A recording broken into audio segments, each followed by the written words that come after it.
रिया अपने कमरे में लेटी हुई थी। उसकी खुशी उसके चेहरे पर साफ झलक रही थी। यकीन नहीं होता।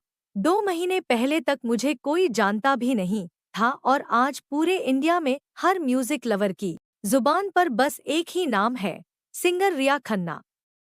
उसने घड़ी की तरफ देखा तो 12 बज रहे थे। सोने के लिए जैसे ही उसने आंखें बंद कीं, उसे छत से अजीब सी धम धम सुनाई देने लगी। मेरे घर की छत पर भला कौन हो सकता है? मैं तो घर में अकेली रहती हूँ। वह आवाज अभी भी बराबर आ रही थी। रिया अपने कमरे से निकली और सीढ़ियों से होती हुई छत पर पहुंची। उसने पाया कि छत पर कोई नहीं है और वो आवाजें भी अचानक बंद हो गई थीं। तभी उसे एक गुनगुनाहट सुनाई दी। अजनबी हवाएं, बेकरार राहें दे रही सदाएं, आजा आजा मंजिलों की राहें। यह आवाज सुनकर वह एकदम चौंक पड़ी। उसने गौर किया कि छत के एक कोने में बैठी हुई एक लड़की इस गाने को गुनगुना रही है। उसके कपड़े सफेद थे। गुनगुना रही है। उसके कपड़े सफेद थे और चेहरा बालों से ढका हुआ था। कौन हो तुम? और मेरा गाना इतनी डरावनी तरह से क्यों गा रही हो? यह सुनकर उस लड़की ने अचानक से अपना चेहरा उठाया। उसका भयानक चेहरा देखकर रिया का दिल दहल उठा। एक तेज चीख उसके मुंह से निकली। वह लड़की अपने चारों हाथ पैरों पर रिया की तरफ बढ़ने लगी। रिया उससे बचने के लिए सीढ़ियों से नीचे भागी और हड़बड़ाहट में उसका पैर फिसल गया। 3 दिन पहले गोल्डन चीफ स्टेडियम में टॉप न्यूज एंकर साक्षी बैठी हुई थी। उसके ठीक सामने रिया, अरविंद और करण भी बैठी हुए थे।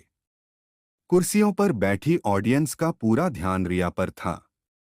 तो मिस रिया, आपका गाना अजनबी हवाएं एक पुराने गाने का रीमेक होने के बावजूद इतना ज्यादा वायरल हुआ है कि 2 महीने के अंदर उसके व्यूज बिलियंस में हो गए हैं।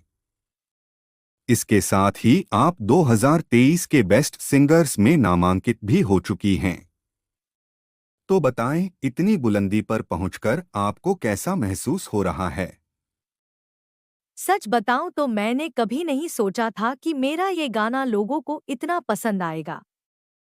मैंने जब ये गाना गाया तो इसका टारगेट मैंने सिर्फ 100 मिलियन का रखा था।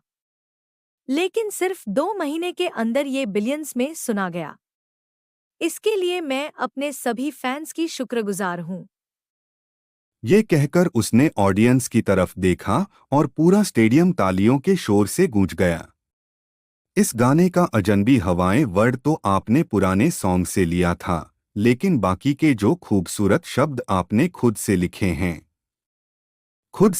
हैं, उनका आइडिया आपके माइंड में आखिर कहाँ से आया? इस पर रिया ने अरविंद और करण की तरफ देखा और फिर कुछ सोचकर जवाब दिया। मैं इसलिए लिख पाई क्योंकि मेरा बचपन से ही ऐसा गाना गाने का सपना था जो पूरे देश को पसंद आए। काफी देर तक रिया का इंटरव्यू चला। इंटरव्यू खत्म हो जाने के बाद रिया से मिलने वाले फैंस की भीड़ अपनी कुर्सियां छोड़ चुकी थी।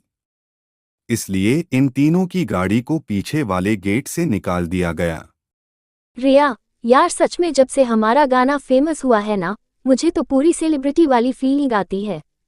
इडियट, सिर्फ फीलिंग आने वाली बात नहीं है, मैं तो सेलिब्रिटी बन चुकी हूँ। और इस साल का बेस्ट सिंगर का अवार्ड भी मैं ही जीतूंगी। अब देखना, एनुअल अवार्ड फंक्शन में मैं इसी सॉन्ग को स्टेज पर गाऊंगी। हाँ, हाँ, लेकिन ये मत भूलो कि तुम्हारे गाने का म्यूजिक मैंने बनाया है और प्रोडक्शन अरविंद का है। तुम्हारी कामयाबी में हमारा भी बहुत बड़ा हाथ है। यार, मुझे पता है। तुम लोग फिक्र मत करो, अगला गाना भी मैं तुम्हारे साथ ही करने वाली हूँ। शिवम अपने कमरे में बैठा हुआ था। उसके हाथ में मोबाइल था जिसकी स्क्रीन को वह स्क्रॉल कर रहा था। ये आवाज इतनी भयानक थी कि शिवम चौंक पड़ा और डर के मारे उसके हाथ से मोबाइल छूट गया। ये आवाज इतनी भयानक थी कि शिवम चौंक पड़ा और डर के मारे उसके हाथ से मोबाइल छूट गया। उसने एलईडी टीवी की तरफ देखा तो वह बंद था। एलईडी भी बंद है, फिर ये गाने की आवाज कहाँ से आ रही है?